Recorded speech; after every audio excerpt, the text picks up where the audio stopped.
Assalamualaikum warahmatullahi wabarakatuh. Alhamdulillahillazi amarana bittaqwa wa wassa wa ahata bikulli syai'in ilma. Asyhadu an la ilaha illallah wahdahu la syarikalah wa asyhadu anna Muhammadan abduhu wa rasuluh syahadatan atqa. Allahumma salli wa sallim ala Sayyidina Muhammadil Mustafa wa ala alihi wa sahbihi man nabi jami'il huquqil qada. Bapak Ibu para guru besar yang saya hormati, Ustadz dan guru-guru saya yang saya hormati, hadirin hadirat jamaah Masjid Sultan Alauddin yang sama saya hormati. Umat Islam cenderung keliru memahami ibadah dengan mengatasinya dan membatasi makna ibadah itu hanya pada ibadah mahdhah saja. Banyak di antara kita menyibukkan diri pada ibadah-ibadah mahdhah. Di sekeliling mereka dan sekeliling kita, kebodohan, keterbelakangan, kemiskinan, dan pengangguran. Begitu juga persoalan-persoalan yang menimpa umat itu hadir dalam pelupuk mata kita. Banyak di antara kita merapatkan dahi di atas sajadah, memiliki kemampuan ekonomi, sementara di seputarnya banyak yang tidak dapat sekolah, melanjutkan studi karena tidak punya biaya. Banyak orang tua yang harus membanting tulang mencari makan untuk keluarganya. Bahkan tidak sedikit di antara saudara-saudara kita yang meregang nyawa karena tidak dapat membayar biaya perawatan di rumah sakit. Apa maknanya? Karena kita semua seperti yang saya sebutkan tadi membatasi makna ibadah itu pada makna ibadah mahdhah saja. Jemaah sekalian, Rasulullah Shallallahu Alaihi Wasallam itu senantiasa mengingatkan kepada kita tentang seperti apa kesetiakawanan dan cinta di antara sesama Muslim. Semua kita paham dan selalu kita baca pesan-pesan Rasul yang sering mengatakan umat Islam itu ibarat satu tubuh. Kalau ada di antara anggota tubuh itu yang sakit, maka yang lain juga ikut merasa demam sehingga dia terjaga dan tidak bisa tidur karena sakit itu. Apa maknanya? Berarti kita umat Islam memiliki kesetiakawanan dan kepedulian seperti yang disebutkan oleh Rasul. Dalam praktek kehidupan Rasulullah Shallallahu Alaihi Wasallam di siang hari menjelang sholat zuhur itu datang sekelompok umat Islam, pakaian compang-camping, pedang di tangan, dan Rasulullah sangat prihatin melihatnya karena penuh debu dari kelompok Bani Mudhar. Lalu Rasulullah memanggil Bilal untuk azan. Sesudah azan Rasulullah berkhutbah, membaca ayat, satu di antaranya tentang berkaitan dengan bagaimana persiapan umat Islam agar supaya dia dapat mempersiapkan kehidupan dunia ini sebagai jalan menuju akhirat. Rasulullah mengingatkan untuk memberikan sedekah, infak, dalam bentuk pangan, dalam bentuk uang, dalam bentuk apa saja. Rasulullah sangat terharu karena di antara umat Islam langsung berbondong-bondong membawa apa saja yang bisa diberikan kepada saudaranya. Ada di antaranya yang tidak bisa mengangkat bantuan itu berupa makanan, dan Rasulullah punya wajah yang tadinya sangat terharu melihat kelompok yang datang itu berubah menjadi berseri-seri. Lalu Rasulullah mengatakan, siapa di antara kamu yang membiasakan diri untuk membantu sesamanya, itu berarti dia melakukan sunnah hasanah, ikutan yang baik, dan ganjaran bagi mereka itu adalah ganjaran sama dengan orang yang mengikutinya. Siapa di antara kamu yang membiasakan kebiasaan buruk, sunnah sayyi'ah, itu juga akan memiliki balasan dengan tidak mengurangi balasan terhadap yang mengikutinya.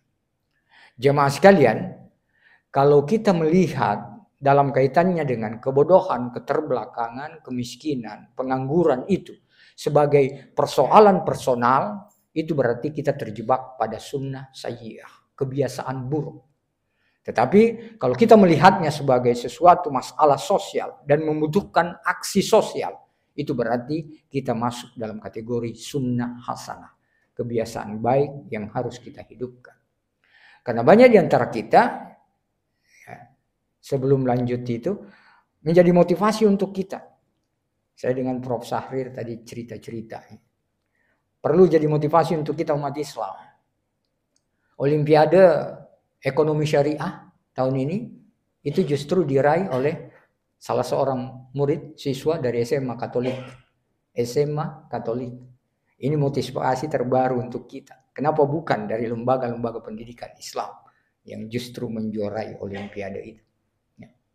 Tapi justru dari SMA Katolik.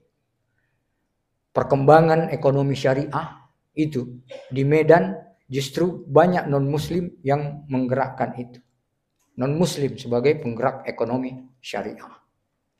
Di Makassar beberapa hari yang lalu, saya dengan Pak Yongris, pemilik Hasamitra, itu menyuruh mengharapkan kepada saya ikut tes Pro. Tes apa Pak Yong?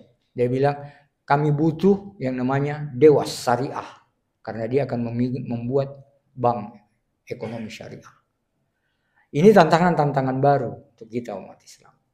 Karena kebanyakan seperti yang saya sebutkan tadi, ketika Rasul menyebutkan bahwa kita peduli terhadap sesama dan memandang itu persoalan sosial yang harus diatasi dengan aksi sosial, itu adalah sunnah hasanah.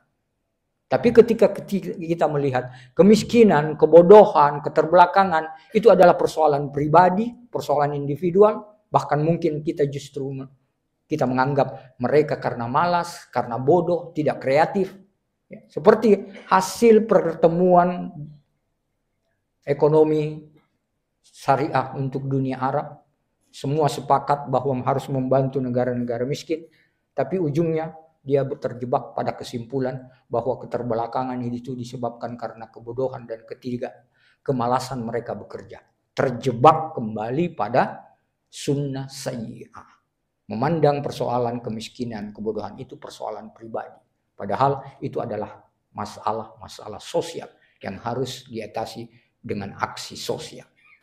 Jamaah sekalian, karena itu seringkali kita mengatakan, bukankah kewajiban kita telah selesai setelah kita bayar zakat?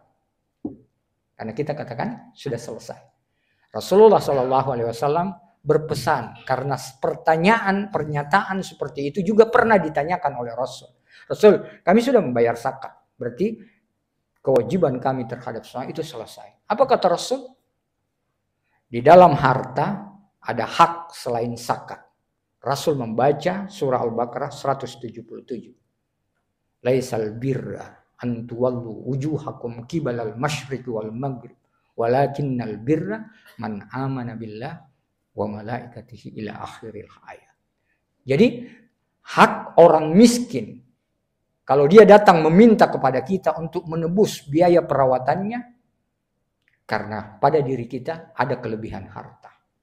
Hak anak sekolah yang putus sekolah, mahasiswa yang putus sekolah karena tidak mampu membayar biaya kuliah, hak mereka untuk datang meminta kepada kita karena kita ada kelebihan harta. Hak kaum duafa untuk menuntut kita ketika kebutuhan-kebutuhan dasar mereka tidak terpenuhi. Basic need, ketika makanan, minuman dia tidak miliki, adalah hak mereka. Itulah sebabnya jamaah sekalian, lebih ekstrim Ibnu Hazm justru mengatakan, ketika terjadi ketimpangan, ketika orang kaya tidak peduli memberi makan kepada orang-orang miskin, orang miskin bisa menuntut dan orang miskin bisa merampas hak orang kaya. Karena pada harta itu ada hak selain zakat. Jemaah sekalian, karenanya Umat Islam tidak perlu sebenarnya kita mengedepankan ayat-ayat hadis Nabi dalam kaitannya dengan melihat persoalan-persoalan seperti itu. Bahkan kita mengatakan untuk merumuskan teologi pembebasan itu tidak perlu. Karena apa? Yang kita butuhkan sekarang adalah data konkret. Bagaimana umat Islam yang dilanda kemiskinan itu adalah satu ancaman besar masa depan. Itu penting. Karena kita yang seperti yang saya sebutkan tadi, banyak di antara kita yang memiliki kemampuan itu merapatkan dahinya di atas sajadah. Sementara kemiskinan, kebodohan, keterbelakangan itu hadir di tengah-tengah kita. Apa maknanya? Al-Quran selalu mengingatkan. Seperti yang saya katakan, saya kasih panitia, berkhidmat dengan harta. Kalau kita melihat pedoman-pedoman Al-Quran, khidmat itu seringkali kita samakan dengan jihad. Seringkali jihad yang paling utama selalu kita mengatakan dengan jiwa. Padahal Al-Quran seringkali mendahulukan harta dulu baru jiwa. Wajahidu bi amwalikum wa anfusikum fi sabilillah. Itu Allah mendahulukan. Berjihadlah kamu dengan hartamu dulu baru jiwamu. Hal adullukum ala tijaratin tunjikum min asabin alim. Tu'minuna billah wa rasulihi wa tujahiduna fi sabilillah bi amwalikum wa anfusikum. Lagi-lagi Allah mendahulukan amwal, hartamu dulu baru jiwa. Jangan dibalik. Banyak di antara kita rela mengorbankan kesehatan jiwa karena mencari harta. Padahal Allah menyuruh kita berjihad dulu dengan harta. Nanti baru jiwa. Jamaah sekalian yang saya hormati, karena itu, ajaran-ajaran Islam seringkali menuntun kita bahwa ketika kita peduli terhadap kaum du'afa, itu adalah merupakan karakteristik orang-orang beriman. Kita seringkali puas dengan peribadatan-peribadatan ritual kita. Saya minta maaf, semua kita, dan saya kira sebagai seorang muslim, kita harus mengatakan bahwa seringkali kita mengatakan selesai urusan keberagamaan kita kalau kita sudah tertib melaksanakan ibadah ritual. Selesai. Salat, puasa, zakat, haji, ya, zikir, doa, selesai.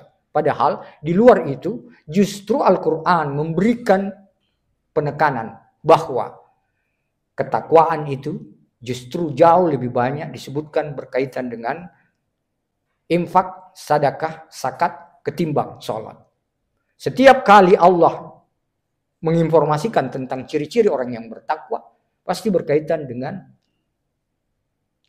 bagaimana kita infak, sedekah, dan zakat itu. Alladzina yunfikuna fis sarra'i wad dharra. Mereka yang menginfakkan rezekinya, hartanya di waktu lapang, di waktu sempit. Wal qadiminal ghaid. Wal 'afina 'anil nas. Wallahu yuhibbul muhsinin. Semua berkaitan dengan bagaimana kita ada keinginan untuk berbagi, kepedulian terhadap sesama. Nanti di ayat berikut baru disebutkan mereka juga tidak lupa untuk memohon ampun terhadap kesalahan-kesalahan.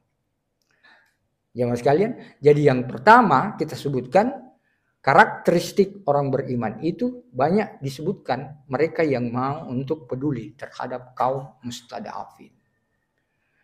Yang kedua, kalau kita acuh tak acuh atau memandang kemiskinan, keterbelakangan, kebodohan umat Islam itu sebagai sesuatu yang bersifat individual, justru Allah mengecam kita, termasuk pendusta-pendusta agama.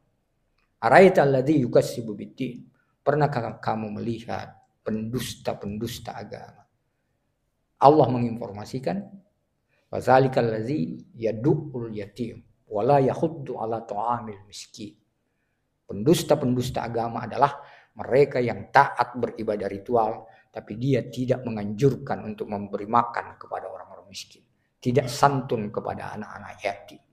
Disebut sebagai pendusta-pendusta agama.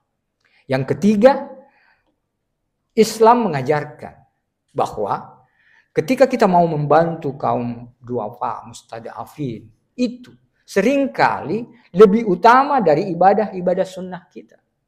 Seringkali ya.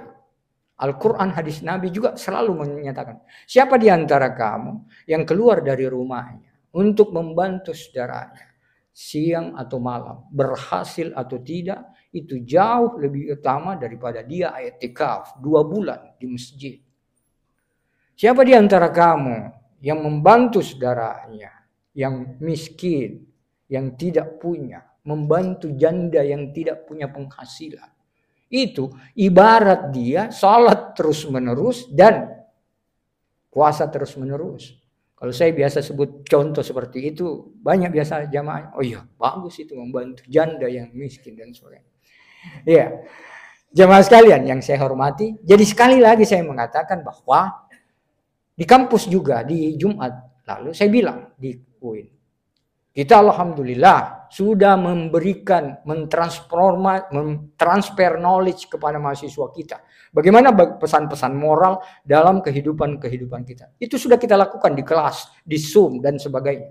Kita juga sudah mempidatokan, menceramahkan, mendakwakan tentang bagaimana kepedulian umat Islam. Kita sudah menulis di jurnal-jurnal, semuanya sudah kita lakukan. Tinggal satu, implementasi. Lakukan, jangan zero implementasi.